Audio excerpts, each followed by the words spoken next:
Hey guys, Logan here with Tundra to Tide. I just wanted to update you guys a little bit on what's been going on in the background of my life. Very recently, a few weeks ago, my dad passed away at the age of 64. It was very unexpected, kind of came out of the blue.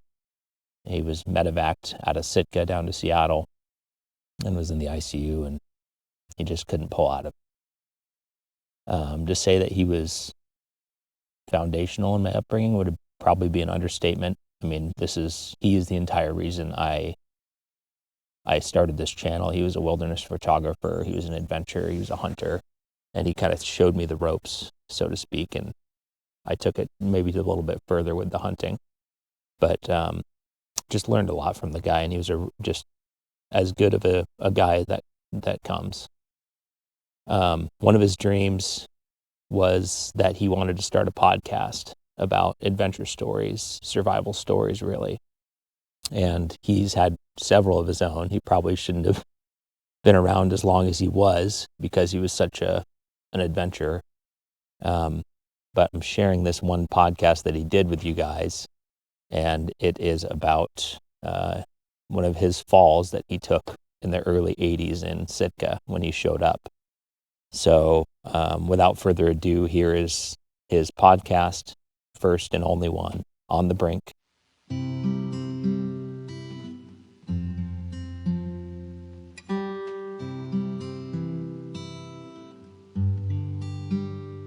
We've all had dreams of falling. Dan really did fall. This is his story on the brink. No, it's one of those things I'm going to remember for the rest of my life. And I used to have these dreams of falling. You know, I think lots of people have them. You know, you wake up before you hit the ground. I used to get those a lot, actually. I've never had them again. Ever. On the Brink, real-life stories of survival in the wilds of Alaska. This is Dan's story of his plummet from an Alaska mountaintop ridge. My name's Dan Evans. I'm 58 years old, and I work as a photographer and a home inspector. My hobbies are doing adventurous type things in the mountains and the forests of southeast Alaska. My wife, Janet, she is a picture framer, art framing, and so she does all the framing on my work. And I have a son here in Sitka, Logan, and he flies for the Guardian flight. Dan has spent the last 30 years living in Sitka, adventuring throughout Alaska. The story you're about to hear might never have occurred had Dan taken the avalanche rescue training that he missed by coming to Alaska. You know, I didn't know I was going to come to Alaska. I was all signed up for avalanche control at the Colorado Mountain College. And so I was from New York, and my friend and I drove out there in the summertime, and we got to Leadville, and it wasn't what I was thinking about.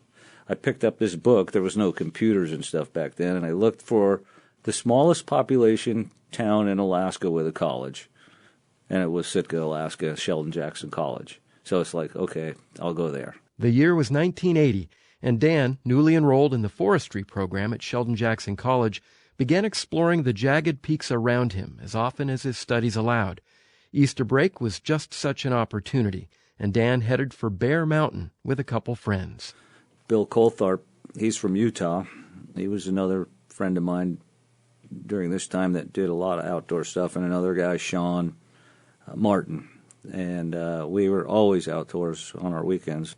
So this was a perfect opportunity for us to get going, because the college during Easter, there was no classes, so we might as well go camping. Bill's from Utah, and he had some climbing experience. By having him along in the mountains, it made us feel more comfortable. The whole idea of our trip was to go up on Bear Mountain. Bear Mountain's about 7 miles from Sitka. It's actually where the gate is at the end of the road.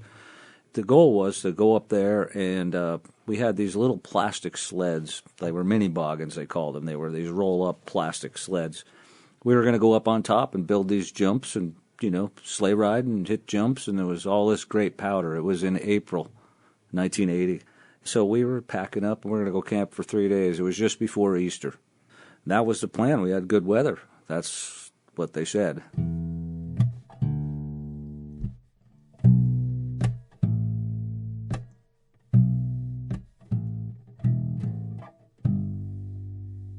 I had a 1969 Chevy truck, and that's what I drove from New York to Sitka in.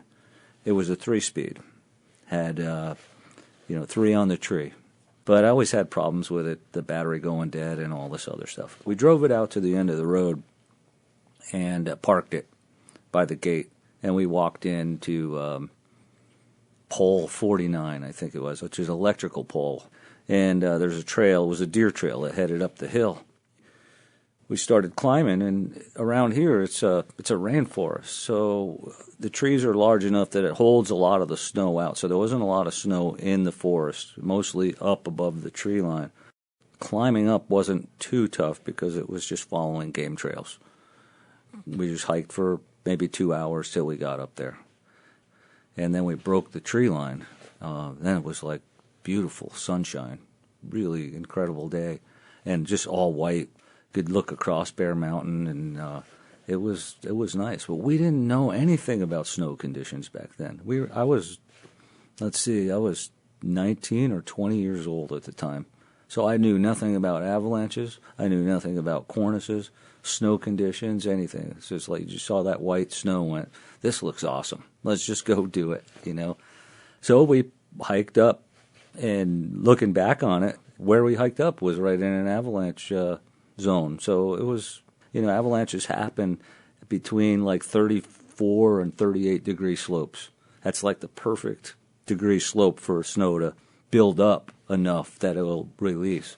If it's steeper, it usually sloughs off. If it's less, the snow will just stay where it is. But we worked our way up, and we camped below the ridge by about 200 feet. It was this nice little bowl, but even our tent, we were in a spot where we could get an avalanche to take us out. Now I look back on it and think of how stupid that was. But anyway, we set the tent up, and we built this big jump, and we were sleigh riding and sliding, flying in the air. I know some of these jumps we were probably 15, 20 feet in the air and just land into this powder. It just snowed a little. It was springtime, so the snow was getting a little wet, and it was heavy, but we were able to build an incredible nice jump. Anyway, we had a lot of fun. Then we got the tent all set up, and we looked out to the southeast, and we saw the clouds. It wasn't supposed to be, but here comes the clouds. And then by the time it almost was maybe about 9 or 10 at night, it's about when it started getting dark that time of year, the wind came in, and then it started snowing. And it snowed, and it snowed, and it snowed. We had to keep getting out of the tent and clearing the snow off the tent. And went right through the next day. So we sat in the tent and ate what we had and hung out and talked, and getting tired of sitting in the tent all the next day. We just get out and clear the tent off. And so the snow's building. So by the second day in the afternoon, the snow was to the top of our tent. We probably had 3 feet of snow in 24 hours. It was just snowing. So this is just putting a big load on this snow that's, springtime slushy snow. Now you got this heavy wet snow landing on top of it, loading the slopes. Anyway, it snowed through the night. We woke up, looked up, and saw the sun coming up over the ridge. So it was like, I got to get out of this tent, man. I'm tired of being in here. So Sean and I, and him and us, Bill stayed back at the camp. So we thought we carried our little plastic sleds, and we headed up the hill. And we were like to our waist, actually to our chest. It took us to get to the top of that at least an hour and a half to go a couple hundred yards up the hill. We plowed this trail in. But when we get up there, we get to the top, and it's like, we got to see what's on the other side. So we knew it was an edge, but we didn't know what the heck a cornice was, right? So a cornice is kind of like it's kind of like an ocean wave, really. They kind of curl over the top of a ridge. So the loose snow gets blown over a ridge, and it builds and it builds and it builds out off the ridge. So it's in the air, and it can go almost 30 feet. A big cornice can be huge, way out there. This one was probably maybe 15 feet off the ridge. So we're actually standing on this snow with nothing below it except air. We're not standing. We were on our bellies looking off the edge. Sean over to my left side. I saw air, and there was a snow slope below us. It was way down there. It was a long ways down. I didn't see any rocks or anything. We just had this fresh snow, so everything was all white. And then beyond that, maybe 200 yards down, there was another drop-off. It was a cliff that dropped 300-400 feet more. Looking out to the horizon, though, there was this lake down below, and Blue Lake, and it was just so beautiful with all the snow and the trees all white and everything. It was a beautiful sight. And then beyond Blue Lake, looking out, you could just see all the peaks of Baranof Island. And these peaks are just rugged and jagged, and with this fresh snow, it was phenomenal looking. I said to Sean, "You fall down there, you're going to be dead." It just gave me an eerie feeling. It's like I kind of at that time knew that, man, this is not a good place. And so I looked over at Sean and we said, let's get back down to camp. So we stood up at that point. So now, remember, we just had all this snow on top of this cornice that's hanging in the air. So it's got all this extra weight, and then us on top of it. So as soon as we stood up, turned around, I hear this. It was really fast, and then right in front of my face, this blue crack streaks. Right, it was down by my feet, maybe about 2 feet away. It was super fast, and it was really. I still remember the blue color of it. It's like looking at glacial blue. It just was a blue crack, and I looked to the right. Sean was about 10 feet over to the right side of me, and he stepped across the crack because he was right there. He was like. Maybe his foot was almost on the crack. As I was watching him, I was going down already. So I lunged for the edge, and so I took a dive for the edge, and I hit right about on my chest. I had my camera around my neck, and I had 2 mittens on. It was a gray mitten with a black top to it. I still remember that. I still remember my hands trying to hold on to the mountain, the very top. And my mitten peeled off my hand, and things started going slow at that point. Everything slowed down to, I don't know, it's very strange. It's hard to explain, but things slowed down that I was watching it in slow motion. And I dropped, I fell away from the mountain, and now I don't really remember seeing anything, but all these thoughts started rushing to my mind. You'd kind of think that, man, I'm going to be afraid of falling here because I know I'm going to die. I just looked off this cornice and saw way down there where I was going to land if I fell. That's what I was all scared about. And anyway, so I'm falling, and I'm thinking about my mother. I'm thinking, man, she's living back in New York, and she's going to be pretty sad having a son that died in the mountains in Alaska. I was thinking that. And my dad just died not many years before that, so it was, I was thinking, oh, Mom, I'm bummed for her. And my sister and my brothers. I was thinking about everybody because I really thought I was gone.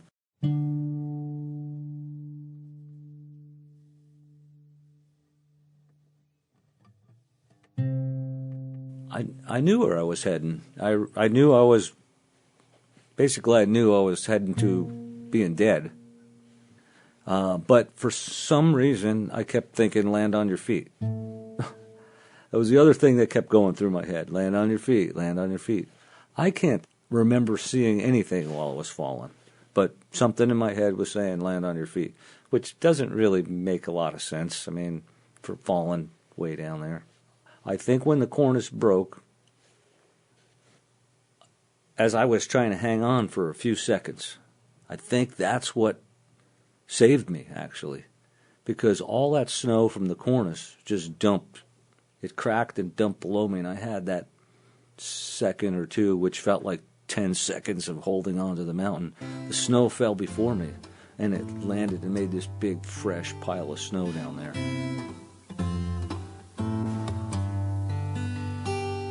The landing was very soft, but I didn't even know I landed. When I did land, I didn't feel myself land. I don't even know if I knew I stopped. It was that easy. Was I still falling? Or was I not even on this planet anymore? It was a dream. I still have never seen a sky as blue, and it's pretty amazing. All these little white light feathers of snow blowing around. So it was kind of like I'm in a dream still. Was I seeing that blue while I was falling with the snow? That's possible, that because things were going slow. It's possible that the blue with the snow in the air was me looking up while I was falling down. I was reading on like the speed that you can get going in an object falling, and it's 32 feet per second. So I figured I was probably going about that speed when I hit the snow from that ridge 120 feet up. And I pile drived myself right into the snow. So I was like basically almost up to my armpits in snow. And I was just sitting there. And I was dazed. And I'm looking around, and now it's a beautiful sunny day. I mean, we're in the backside of the mountain, so we're not in the sun. We're in the shade. But I still see all these snow crystals in the air, in the blue sky, deep, maybe the bluest sky I've ever seen in my life, kind of like the crack I just saw before I went up the edge. But all this snow was just light snow in the air, and I had to look at myself to see what was going on. My hip was really bugging me, and I had blood. And where's this blood coming from? And in my hand, where the mitten came off, my thumb was bleeding, and at this point, it's cold up there. Geez, my hand's freezing, my hand's bleeding, so I'm trying to stop the bleeding on my thumb, but my hip's hurting, and I think it's broke. And on the edge of the ridge on the backside was a rock face, and I think when the cornice busted, I hit the ridge with my hip. I didn't feel it. It punctured a huge hole in the side of my hip. I wouldn't say huge. Yeah, huge. About the size of a quarter, and it was just really deep inside. I also, the hand that my glove came off, my mitten, I slashed that on those rocks too. During that time, I hear Sean yell. Now Sean's up on top now, and he sticks his head over the edge, and I look at him. I look up because I didn't know what that voice was coming from. And it's Sean. He had this long hair at the time. I think he had hair that was halfway down his back. I still remember he had a gray-colored hat on, and his hair, there must have been a little breeze then, too. His hair was blowing a little bit. He says, "Dan, you all right?" And I said, "Yeah, I think I'll sit down for a while." Well, there was no sitting down. I was, like, stuck in the snow. And he says, he turned around, and I heard him yell something down to Bill on the other side, down to camp. And I found out later what he said is, "Bill, get your ass up here and bring a blanket." And so Sean and Bill worked their way along this ridge. I don't know how they could get to me. I looked at this ridge just a few years ago on the backside, and I still don't know how they did it. And with all this big snow. So they worked along this ridge, and they found a way to get down to me and cross this avalanche field, which is that one that I was saying that when I looked down, it went to another cliff. And now we got the perfect avalanche conditions, and they have to get to me, and I'm in it. I don't know how long it took them to get there. Time was just stopped at that point, and I don't even remember. But I know it had to take them an hour, at least, to get to me.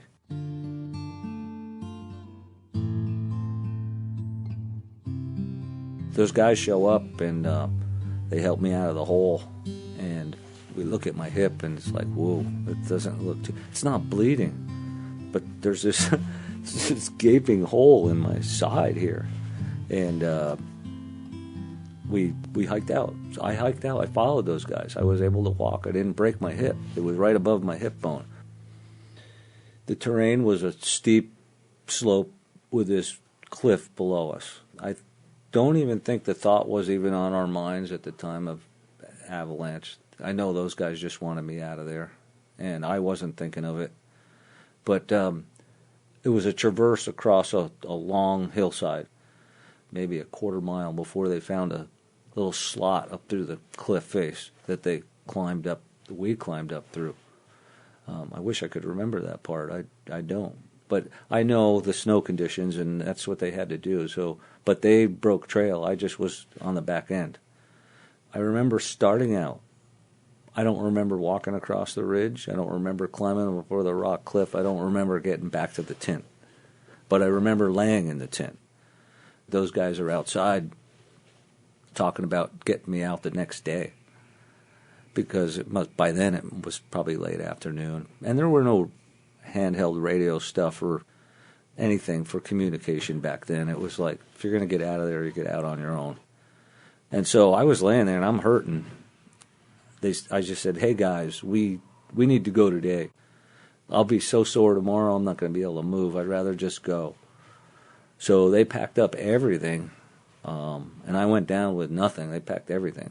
I had an empty pack, maybe a few light things inside of it. And it took a while to get down the mountain, but I got down the mountain, got down to my truck, which was another maybe mile walk from the road once we got down. Got to the truck, got in the truck, and the truck didn't start. And it's on flat ground. So we're all pushing this truck and trying to get this thing to pop start. After about 3 tries, we finally got it to pop, and we drove into town. I got driving into town, and I'm just getting by the lake, and I see my wife. She wasn't my wife then, my girlfriend, walking, and she kind of flagged us down. She goes, where are you going? And I went, just got to go to, my friend goes, the hospital. We're going to the hospital. She goes, what's wrong? No big deal. I said, I'll just call you. So we went to the hospital, and they gave me a full checkup to see what was going on and all. So they saw the hole, and they gave me a bunch of stitches in my thumb, and they said, did you know you cut your back? And I went, I have no idea. And then they put 7 stitches in my back. So that's how I know I must have spun when I fell, because something cut my back, and it had to be the rocks above. And I do remember looking when I saw Sean up there, when he looked over that edge, and how we have all this fresh snow and everything, that it was rock up there then. So I knew I must have smashed into those rocks at that point. I do remember being in the hospital, and Bill, they came. We were sitting in the emergency room, and the nurse comes in and says, what's going on here? And my friend Bill goes, he fell off Bear Mountain. And then she just goes, he fell off Bear Mountain. He fell off Bear Mountain. And then they came out to, check me out, checking for a concussion. I don't remember that part, but Bill said that everybody came rushing over at that time. Dan had basically fallen from a 10-story building and survived. It took a little while for it to sink in. I think it took a couple of days, easy. So it happened, we got back down on a Saturday, and the next day was Easter Sunday, and I actually went to church. I felt like maybe somebody helped me out, and it's a very good possibility somebody did help me out, but I guess it took me a while to really grasp, and I think it might even taken years to grasp how foolish we were to do what we did. And then I think that's even making it more scary than at the time. I didn't have a fear of that stuff then. Now I have a fear of it. And I think just thinking back on it and the foolishness is probably the scariest part. Even my friends, when we talk about it, we all get these little tingles, because they knew it was one of those times. I was lucky. I still feel lucky. But I have read on that slowing down of things. They call it speed dilation. It's kind of like Neo in The Matrix, when all of a sudden they're shooting these bullets at him and he sees the bullets coming. It's almost like you see it all. Kind of a thing that the body has built into it, that when you're in this kind of situation that maybe you can do something to save yourself. So I feel like maybe I did. Cats always land on their feet. Maybe we've got some of that in us too. I don't know. After a few days, Dan was revisiting the fall in his mind and with his friends and family. But it wasn't until decades later that Dan revisited the mountain ridge where he had fallen. While deer hunting, he and a friend stopped there to look down, drop a rock, and remember. And we went up onto the ridge, and it was summertime, so everything's all green. But we went right where the camp was, and we hiked up this nice green, grassy slope with flowers in it. A couple ptarmigans fly away. And we get up onto the ridge line, and it's a knife edge. I mean, as soon as you get to that ridge line, so it's this nice green slope that's about 30 degrees, 38 degrees or so, to the ridge line, and then it just drops. So now I got to look off that side again in the summer. And now it's still, the breeze is coming up over, so you feel like, you're on a ridge for sure. And I just looked down. This time I didn't have that eerie feeling when I looked over the edge because I'm not on a cornice now. I'm on solid rock. But I could see now it was just a straight drop, straight down onto this green, grassy slope with flowers. Now, if I fell in the summertime, I'd be a pancake, So we dropped the rock. This is how we came up with our measurement. It took 4 seconds from a drop to hit the bottom. And if you figure 32 feet a second, there's all sorts of equations to figure it out, but roughly almost or more than 120 feet. That's kind of silly, really. But so Jim and I just kind of sat there for a while. We ate our lunch, looked out at the view. It was a beautiful place, and I walked away. That was the last time I've been to that spot. Yeah, telling the story's always been, it still gives me chills right now. It's been almost 40 years. I still get this, wow, man, I was lucky. But that's my story.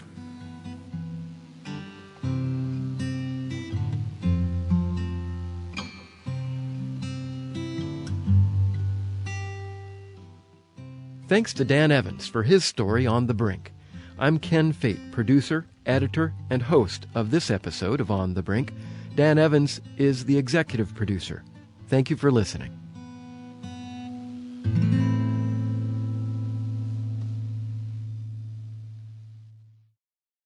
All right, guys, I'm going to close this video out. Sitting here with my son, Micah. Say hi, Micah. Hi. And I'm just going to read to you guys something that I wrote for my dad. And I spoke at his celebration of life back in Sitka a couple weeks ago.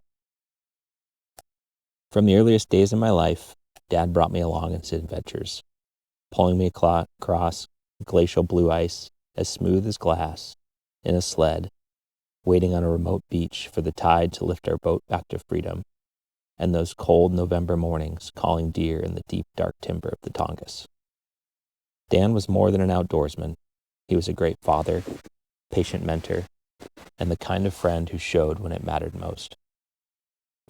Just a few years ago, in 2022, I found myself deep in the Chugach Mountains, alone, and 25 miles from the trailhead.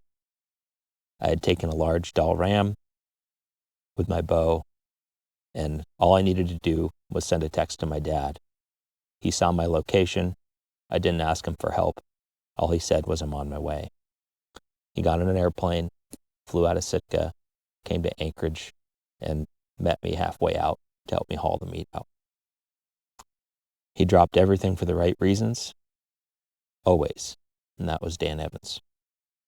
He taught me how to read the mountains, how to embrace the wild places, and most importantly, show up for the people you love.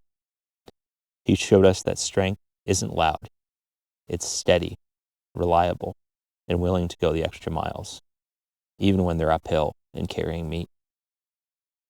Today, we say goodbye to a man who lived his life fully, loved his family deeply, and left tracks we'll be proud to follow. Dad, thank you. We'll carry your spirit with us onto every ridge, every tide, and every quiet morning in the woods. Rest easy, Dad.